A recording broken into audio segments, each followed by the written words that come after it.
ఓం శ్రీ సాయిరాం. సాయి గురుకులం కార్యక్రమానికి స్వాగతం. శ్రీ సాయి సచ్చరిత మనం జీవితంలో ఎంత ప్రాక్టికల్గా ఉండాలో బోధిస్తుంది. చాలామంది మనము ప్రాక్టికాలిటీకి దూరంగా బతికేస్తూ ఉంటాం. అంతేకాదు మన జీవితంలో మనకున్నటువంటి అనుబంధాలు, అదేవిధంగా మనం చేసేటువంటి ఉద్యోగము, వృత్తి, వ్యాపారము, వీటన్నింటిలో కూడా చాలా అసంతృప్తితో ఉంటాం. అసంతృప్తి అనేటువంటిది ఎంత ప్రమాదకారి అనేటువంటి విషయము శ్రీ సాయి సచ్చరిత మనకు తెలియజేస్తుంది. బాబా అనేక విషయాలు బోధించేటువంటి వారు, కానీ వారు చెప్పేటువంటి పదాలు అత్యంత చిన్నవిగా, వాటిని అర్థం చేసుకుంటే మాత్రం చాలా లోతైనటువంటి అర్ధగాంభీర్యం అందులో ఉండేటువంటిది. శ్రీ సాయి సచ్చరిత 13వ అధ్యాయం 2వ ఓవిలో బాబా చెప్తారు, తృప్తిగా ఉండండి, దేనికోసం చింతపడకండి. నిజంగా ఈ చిన్న మాటను మన జీవితంలో మనము ఇంప్లిమెంట్ చేస్తున్నామా? మన జీవితమే అసంతృప్తితో కూడుకున్నటువంటిది. ఒక్కొక్కరికి ఒక్కొక్క రకమైనటువంటి అసంతృప్తి ఉంటుంది. ఆ అసంతృప్తిని మన జీవిత కాలం కొనసాగిస్తూ ఉంటాం. అంతేకాదు, ఒక స్టేజ్ పోయింది, మరొక స్టేజ్కి వచ్చాం. వచ్చినప్పుడు మనము ఏమైనా తృప్తిగా ఉంటామా? ఇందులో నేర్చుకున్నటువంటి పాఠంతో మనము అసంతృప్తిగా ఉంటే మన జీవితము శోభించదనేటువంటి పాఠాన్ని నేర్చుకుంటామా? నేర్చుకోం. మన జీవితంలో అసంతృప్తి ఎలా ఉంటుందంటే, బాల్యంలో అసంతృప్తి ఉంటుంది. ఆ అసంతృప్తి ఏమిటి? అరే, తల్లిదండ్రులు నేను అడిగినవి ఎందుకు నాకు సమకూర్చట్లేదు. మిగతా పిల్లవానికి వాళ్ళ తల్లిదండ్రులు 6వ తరగతిలో సైకిల్ కొనిస్తే నాకు ఇప్పటికీ కూడా 10వ తరగతి వస్తున్న సైకిల్ లేదు. యువకుడిగా ఎదిగినప్పుడు కూడా అదే అసంతృప్తి ఉంటుంది. అరే, నాకే ఎందుకు ఇటువంటి తల్లిదండ్రులు ఇచ్చారు? నేను కోరుకున్నది ఏది వారు ఇవ్వట్లేదే. మిగతా వాళ్ళందరూ భోగాలను అనుభవిస్తున్నారే నా తోటివారు, నాకెందుకు లేదు అనేటువంటి అసంతృప్తి ఉంటుంది. అదేవిధంగా ఇతను ఎవరైతే భోగాలను అనుభవిస్తున్నటువంటి వారు సుఖవంతంగా ఉన్నారనుకుంటారో వాళ్ళు కూడా అసంతృప్తితోటే ఉంటారు. వాడు 2 లక్షల రూపాయలు ఉన్నటువంటి స్పోర్ట్స్ బైక్ను కోరుకుంటే తల్లిదండ్రులు 1,00,000 రూపాయలు ఉన్నటువంటి సాధారణమైనటువంటి బైక్ని ఇప్పిస్తాడు. మరి అక్కడ తృప్తి ఉందా? లేదు కదా. ఎలాగైతే బైకు లేనటువంటి యువకుడికి అసంతృప్తి ఉందో అక్కడ కూడా అసంతృప్తి ఉంది. అంటే జీవితంలో ఎవరికీ కూడా ఏ స్థాయిలో కూడా తృప్తి అనేటువంటిది ఉండదు. అందుకనే బాబా తన భక్తులకు మొదటగా ఇచ్చేటువంటిది ఏమిటో తెలుసా? వరం, తృప్తి. ఆ తృప్తిని గనక మనం పొందగలిగితే మన సంసారంలో కూడా అసంతృప్తి ఉంటుంది. అరే, నాకు ఈయన కాకపోతే మరొకరు భర్తగా లభించినట్టయితే నేను సుఖంగా ఉండేదాన్నేమో. భర్తకు కూడా ఉంటుంది, అరే నేను ఇంకొన్ని రోజులు ఆగితే ఇంతకంటే గొప్ప సంబంధాన్ని, గొప్ప భార్యను పొందేవాన్నేమో అని చెప్పి. అసలు ఆ తృప్తి లేనటువంటి జీవితము, అది సంసారమైనా లేకపోతే ఏ వ్యాపారమైనా, ఉద్యోగంలో చేరినటువంటి వారికి కూడా అసంతృప్తి ఉంటుంది తెలుసా. అరే, ఈ కంపెనీలో వెట్టి చాకిరీ చేస్తున్నాను, అదే నా మిత్రుడు చేసేటువంటి కంపెనీలో సౌఖ్యంగా ఉంటుంది కరెక్టే. అక్కడ కూడా అతనుకున్నటువంటి ఇబ్బందులు, టార్గెట్లు అవి మనకు తెలియవు. కాబట్టి దూరపు కొండలు నునుపుగా ఉంటాయి. అదేవిధంగా మన జీవితంలో మనం ఉన్నటువంటి దాన్ని ఆనందంగా దాన్ని అనుభవించలేక దూరంగా ఉన్నటువంటి ఆ కొండల గురించి మనం ఆలోచిస్తూ ఉంటాం. దూరపు కొండ నునుపుగా కనిపించినప్పటికీ కూడా అక్కడ కూడా కష్టాలు ఉంటాయి. అందువల్ల ప్రతి జీవిలో కూడా అసంతృప్తి అనేటువంటిది ఏదో ఒక స్థాయిలో ఉంటూనే ఉంటుంది. ఇది ఎప్పటి వరకు ఉంటుందంటే చివరికి మన చివరి గడియల వరకు కూడా అదే ఉంటుంది. కానీ బాబాను ఆశ్రయించినటువంటి వాళ్లకు ఆ అసంతృప్తి అనేటువంటిది ఉండకూడదనేటువంటిది శ్రీ సాయి సచ్చరిత బోధిస్తుంది. అందుకనే బాబాను ఆశ్రయించినటువంటి వాళ్ళు ఎవరూ కూడా అసంతృప్తితో ఉండకూడదు.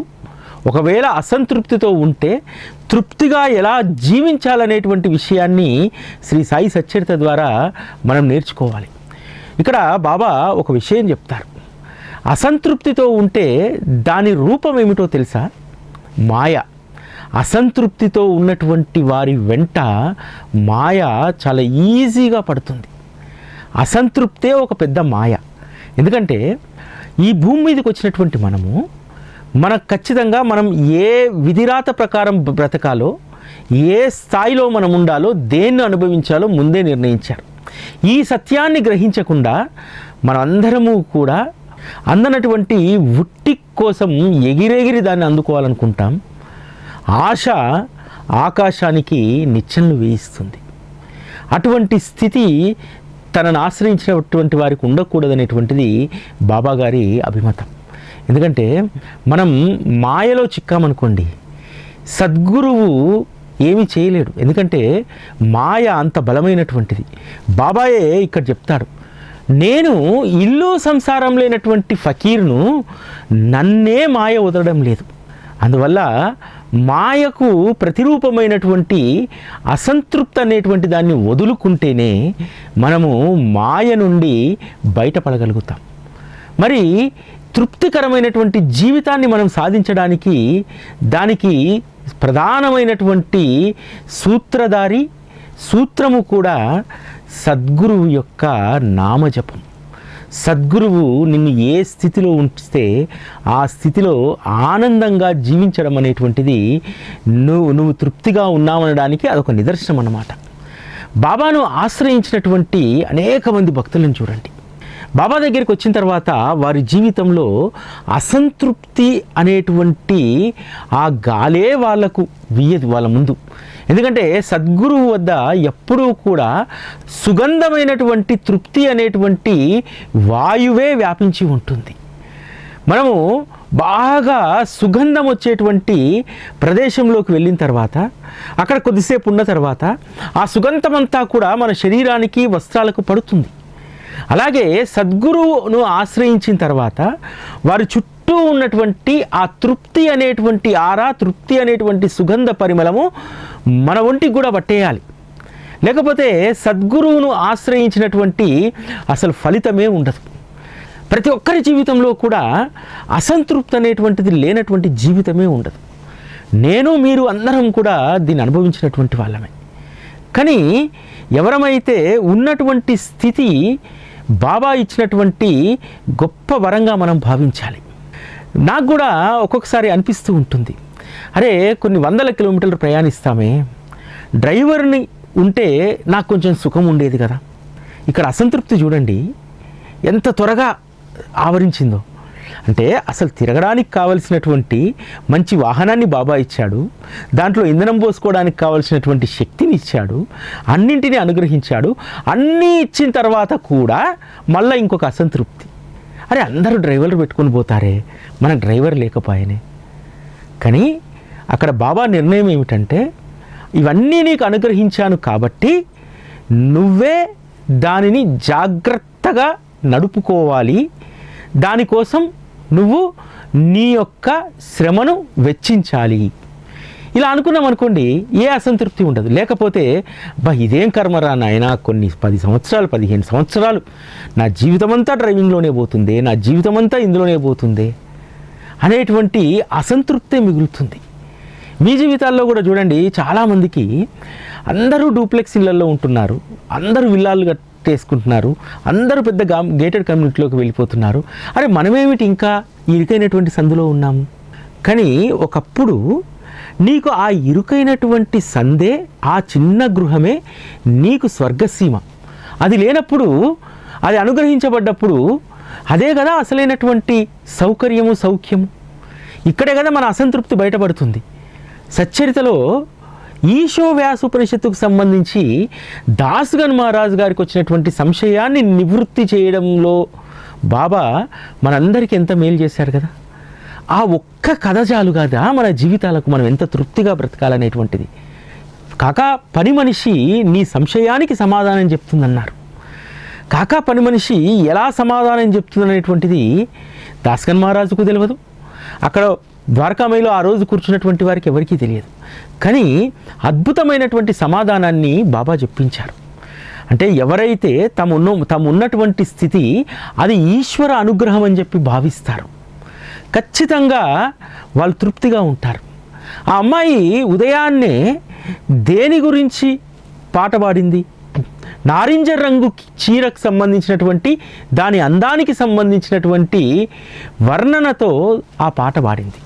ఇక్కడ మనం గమనించాల్సింది ఏంటంటే ఆ అమ్మాయి ఆ నారింజ రంగు చీరను తను కోరుకోలేదు, దానిపైన ఆశపడలేదు. కానీ భగవంతుడు సృష్టించినటువంటి సౌందర్యం, ఈ సృష్టిలో ప్రతి వస్తువు కూడా భగవంతుడి యొక్క సృష్టియే కదా, ఆ భగవంతుడి యొక్క సృష్టిని, ఆ నారింజ రంగును, ఆ నారింజ రంగు చీరకున్నటువంటి ఆ అంచు, దీన్నంతా కూడా వర్ణించుకుంటుంది, దాని యొక్క గొప్పతనం గురించి పాడుకుంటుంది, ఒక సౌందర్యాన్ని తను ఆస్వాదిస్తుంది. నారింజ రంగు చీర అనేటువంటి సౌందర్యాన్ని ఆస్వాదిస్తుంది, కోరుకోలేదు.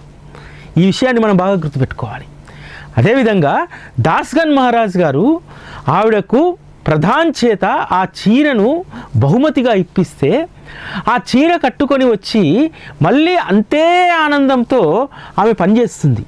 ఇక్కడ మనం ఒక విషయం గుర్తుపెట్టుకోవాలి. ఎవరైనా సరే ఒక మంచి కొత్త చీర కట్టుకున్నారనుకోండి, ఒక కొత్త కుర్తా పైజామా వేసుకున్నారనుకోండి, ఏం చేస్తారు? ఒక ఫంక్షన్కి వెళ్ళినప్పుడు, లేకపోతే మనం చాలా ఎక్కడా కూడా ఏది అంటదు, ప్రశాంతంగా మనం ఆ బట్టలు వేసుకొని ఉండొచ్చు, ఏ పని చేయనప్పుడు కొత్త బట్టలు వేసుకొని ఉంటాం. ఇది మనందరం కూడా మన జీవితంలో మనకు పాటించేటువంటిది. కానీ అమ్మాయి ఏం చేసింది? నారింజ రంగు చీర ఇచ్చినప్పుడు ఆమె దాన్ని దాచిపెట్టుకొని ఎప్పుడో ఫంక్షన్కో లేకపోతే కొత్త చీర కట్టుకోవాల్సినటువంటి పండగ వచ్చినప్పుడో కట్టుకోవచ్చు కదా, అలా చేయలేదు. ఇవ్వగానే తెల్లారి వెంటనే ఆ చీర కట్టుకొని వచ్చింది. వచ్చి అదే చీరను మళ్ళీ గోసి పోసుకొని మళ్ళీ అదే మోరి మీద కూర్చొని గిన్నెలు తోమింది. మరుసటి రోజు మరలా చిరిగిపోయినటువంటి వస్త్రాన్ని కట్టుకొని వచ్చి పనిచేస్తుంది. దీని అర్థం ఏమిటి? ఆ పని పిల్లకు కొత్త వస్త్రానికి పాత వస్త్రానికి తేడా లేదు. శరీరాన్ని కప్పుకోవడానికి ఒక వస్త్రం ఉంటే చాలు. ఆ వస్త్రాన్ని భగవంతుడు అనుగ్రహించాడు కాబట్టి అది కొత్త వస్త్రమా, కొత్త వస్త్రం కట్టుకొని వస్తే పనిచేస్తే అది పాడైపోతుందా అనేటువంటి ఆ స్పృహ అమ్మాయికి లేదు. కేవలము తను చేసేటువంటి పనిలో మాత్రమే ఆ అమ్మాయి ఆనందాన్ని వెతుక్కుంటుంది. అమ్మాయి పనితో పాటు పాట పాడుతుందంటే ఆ అమ్మాయి ఆత్మానందం ఎంత గొప్పదో చూడండి. ఇటువంటి వారికి అసంతృప్తి అనేటువంటిది ఉండదు, ఎప్పుడూ తృప్తిగా ఉంటారు.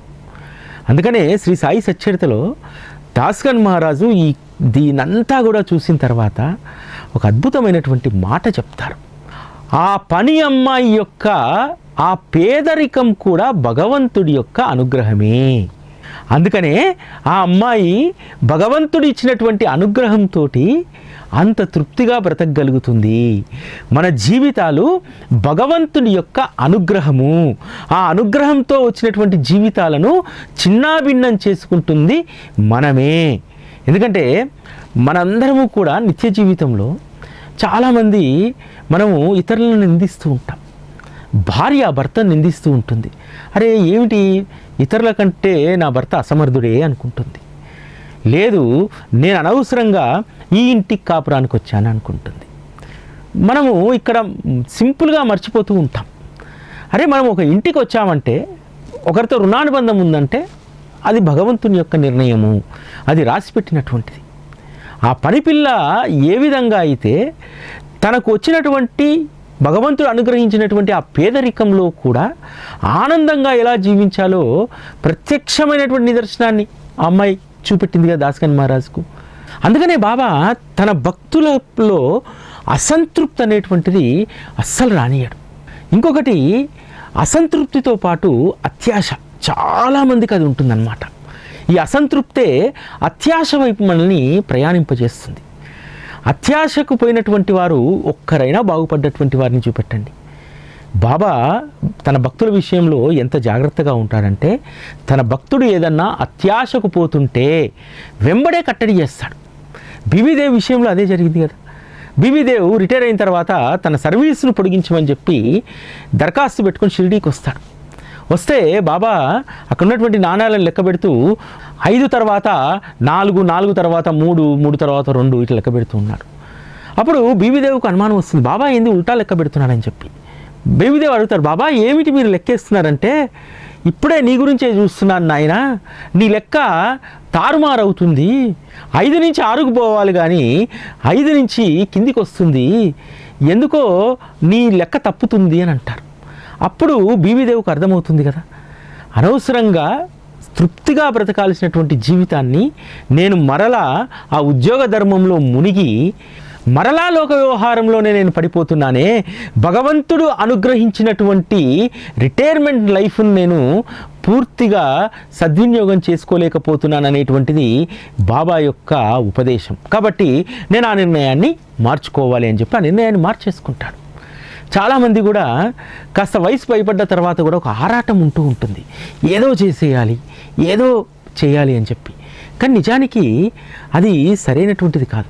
భగవంతుడు నీకు ఆయా స్థాయిల్లో కొంత వెసులుబాట్లను కల్పిస్తూ ఉంటాడు. ఆ వెసులుబాటును మనం ఉపయోగించుకోవాలి.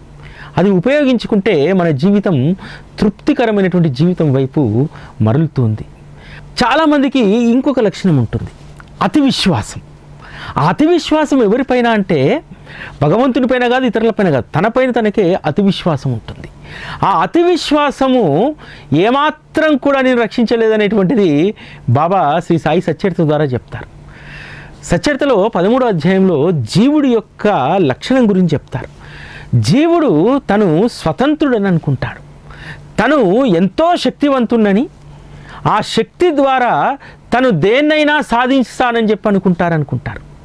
కానీ జీవుడు స్వతంత్రుడైనప్పటికీ కూడా మాయ చేతిలో కీలుబొమ్మ లాంటి వాడే, కర్మతంత్రం అనేటువంటి దాన్ని తప్పించుకోలేడు అనేటువంటి విషయాన్ని శ్రీ సాయి సచ్చరిత చెప్తుంది. ఇప్పుడు ఒక వ్యక్తి ఉన్నాడు, బాగా డబ్బు సంపాదించాడు, కోటీశ్వరుడు. మామూలుగా అందరూ ఏమనుకుంటాం, చాలా తృప్తిగా ఉన్నాడు, చాలా ఆనందంగా గడుపుతున్నాడు, అతనేంది కోటీశ్వరుడు, అతనికేం తక్కువ అని అనుకుంటాం. కానీ కర్మతంత్రం ఒక్కసారి ఎంటర్ అయితే తన జీవితంలో ఆ కోట్లు కూడా ఏమీ చేయలేవు, ఏమీ కాపాడలేవు. అదే విషయాన్ని 13వ అధ్యాయంలో బాబా అద్భుతంగా భీమాజీ పాటిల్ కథ ద్వారా మనకు చెప్తారు. భీమాజీ పాటిలు డబ్బు లేనివాడు కాదు, భూస్వామి, దాన ధర్మాలు చేశాడు, అదేవిధంగా అందరికీ సహాయం చేసేటువంటి గుణం కలిగినటువంటి వాడు, ఆ ఊరికి పటేల్. మరి ఎందుకు తనకున్నటువంటి క్షయరోగము, తన సంపాదించినటువంటి డబ్బు, తనకున్నటువంటి ఆస్తిపాస్తులు ఇవన్నీ కూడా ఎందుకు ఆ రోగాన్ని నివారణ చేయలేకపోయాయి? ఆ రోగాన్ని తగ్గించుకోవడానికి అలోపతి మందులు వాడాడు, హోమియో వాడాడు, రకరకాలే వాడాడు, ఆయుర్వేదాలు, కషాయాలు అన్నీ అయిపోయాయి, అన్నీ డబ్బు పెట్టే చేసుకున్నాడు. ఆ డబ్బుతోటే వైద్యం చేయించుకొని బాగుపడాలనుకున్నాడు. కానీ అది సాధ్యమైందా? కాలేదు కదా. చివరకు తనకున్నటువంటి అదృష్టం కొద్దీ సద్గురువు వద్దకు చేరిన తర్వాత ఆ రోగం నయమైంది కదా, క్షీణించి బయటపడ్డాడు కదా. ఇక్కడ మనం గుర్తు చేసుకోవాల్సింది ఏంటంటే, మనము చాలా శక్తివంతులము. ఏ విధంగా శక్తివంతులము? ఏముంది, రేపు నాకు రోగం వస్తే ఓ ₹1,00,00,000 ఇన్సూరెన్స్ ఉంది అనుకుంటాం, లేకపోతే నాకు 10 కోట్లు ఉన్నాయి, లేకపోతే ఇంత ఆస్తి ఉంది, ధనం ఉంది, ఏముందో దాన్ని అమ్మి వైద్యం చేయించుకుంటా ఉంటాం.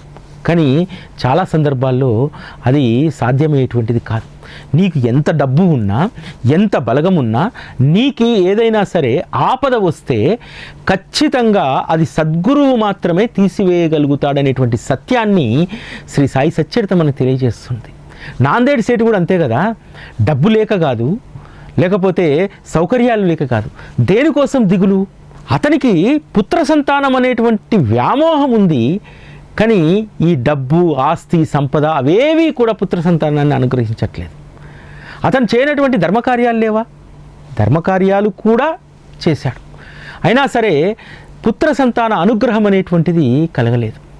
ఎప్పుడైతే సమయం వస్తుందో, సద్గురువు యొక్క నామం మన చెవుల పడగానే, వారి దర్శన భాగ్యం కోసం మనస్సు అటు షిరిడీ వైపు లాక్కెళ్తుంది. అదేవిధంగా నాందేడ్ సేట్ రతన్జీ వాడియా కూడా షిరిడీకి వెళ్ళాడు.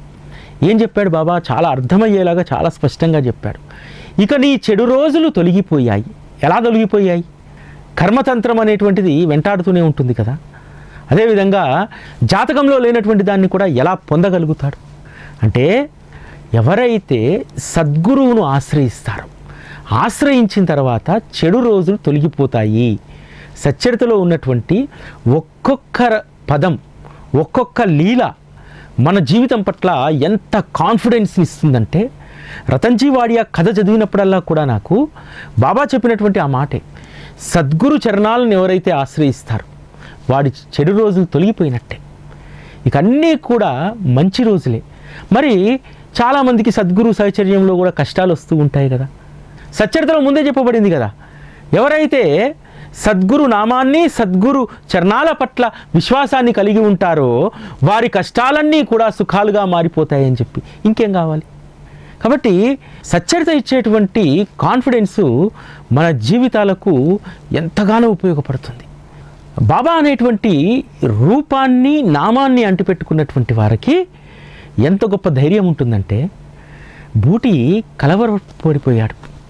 జ్యోతిష్యుడు చెప్తాడు కదా, నీకు ప్రాణగండం ఉందని చెప్పి. బాబా ఒక్క మాటలో తేల్చేస్తాడు. ఆయన నీకు ప్రాణగండం ఉందని చెప్తున్నాడు కదా, సరే చూద్దాం మృత్యువు ఎలా వస్తుందో. ఆ రోజు మృత్యువు నుంచి బాబా కాపాడుతాడు కదా.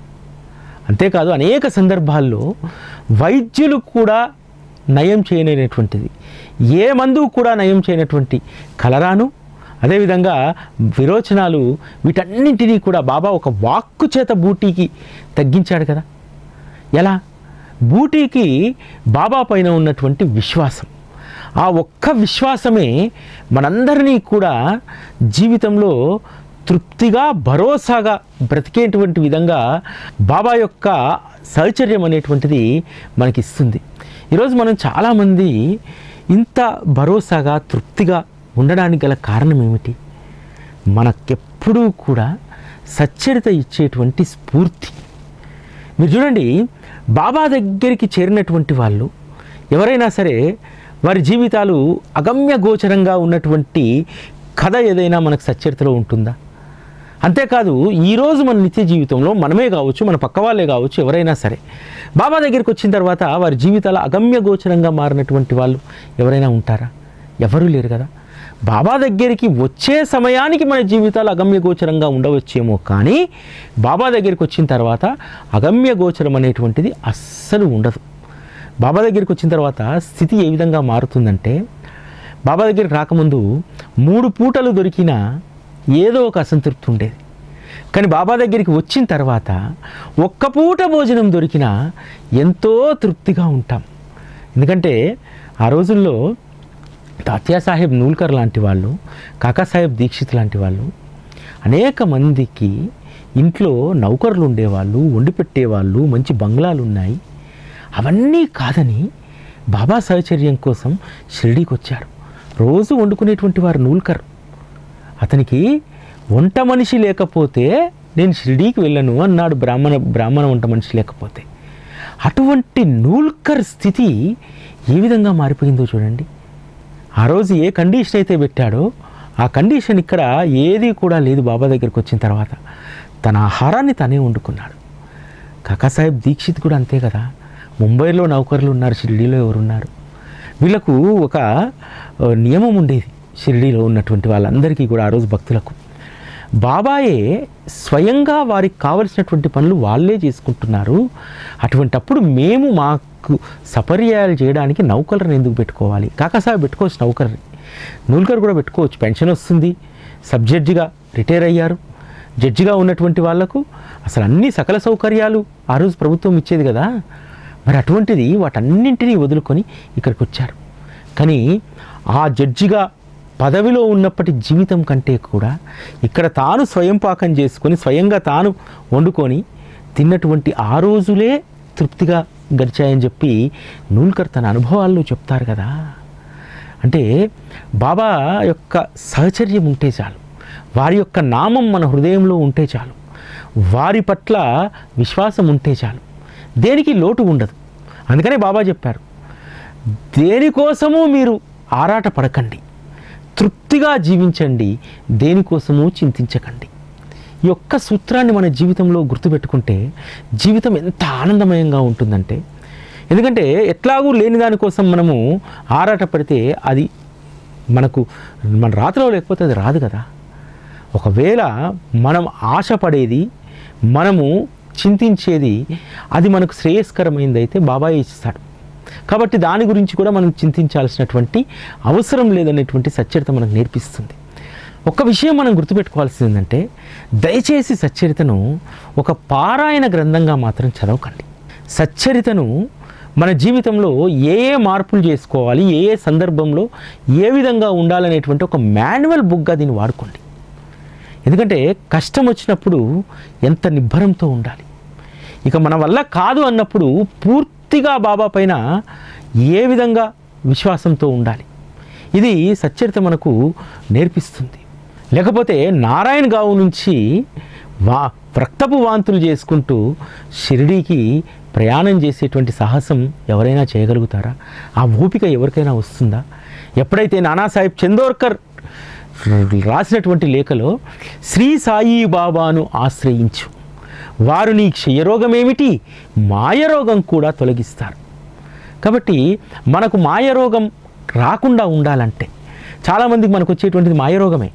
ఆ మాయరోగం రాకుండా ఉండాలంటే సచ్చరితను ఎప్పుడూ కూడా అంటిపెట్టుకొని ఉండండి.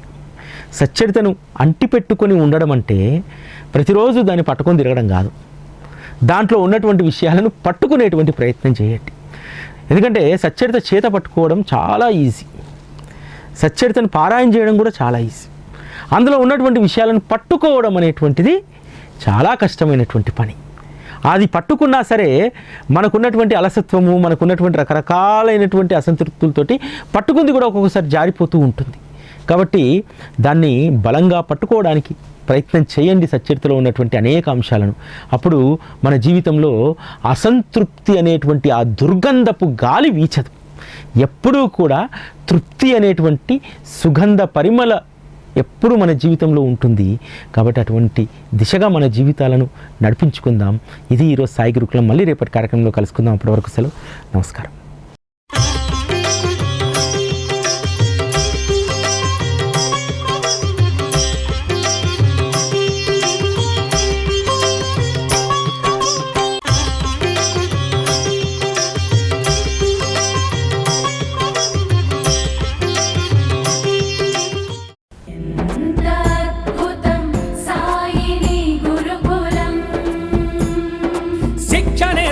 శిక్షలు లేని శరణాగతి సౌదం